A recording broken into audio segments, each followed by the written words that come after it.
பொட்டியை தூக்கிட்டு சொல்லாம் கொள்ளாம போனால அப்ப உன் மானம ரோஷம் எங்க டீ குடிக்க போச்சா? தாய் சிதம்பரம், உன் தங்கச்சியை பத்தி பேசுறதுக்கு உனக்கு உரிமை இருக்கு. ஆனா உன் தம்பி பொண்டாட்டியை பத்தி பேசுறதுக்கு உனக்கு உரிமை இல்ல. அதுவும் சிவா வீட்டுல இல்லாத நேரத்துல. அது என்னப்பா, அவனுக்கு கொடுக்கிற மரியாதை கூட எனக்கு இல்ல.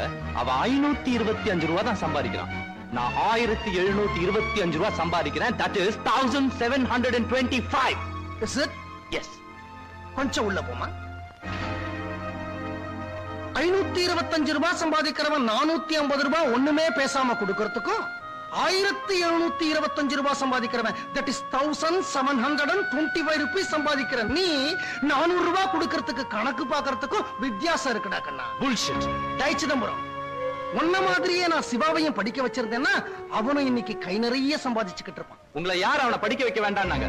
2 பேரை படிக்க வைக்கிறதுக்கு எனக்கு அன்னைக்கு நிதி வசதி பத்தலப்பா. அதனால உன்னை படிக்க வச்சேன், அவனை பணயமா வச்சேன். உன்னை கருப்பு கவுன் மாட்டி அழகு பார்க்க அவனுக்கு காக்கு யூனிஃபார்ம் மாட்டினேன். நீ டிகிரி வாங்குறதுக்கு அவன் கையில டிகிரி கிளாத்த கொடுத்தேன். உன்னை காலேஜுக்கு அனுப்பினேன், அவனை கேரேஜுக்கு அனுப்பினேன்.